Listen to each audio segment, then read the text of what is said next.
तुम्हारी बॉडी में एंटीडोट है क्या जो तुम्हें इस जहर से बचा सकता है? लेकिन सिर्फ मुझे पता है कि वो कहाँ पर है।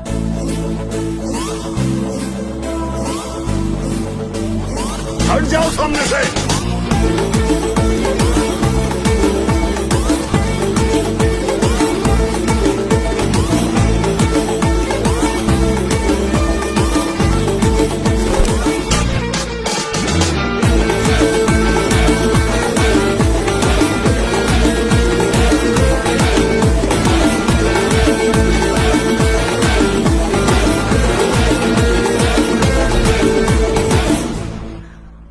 लेकिन तुमने उसे एंटीडोट क्यों दे दिया टिल्लू?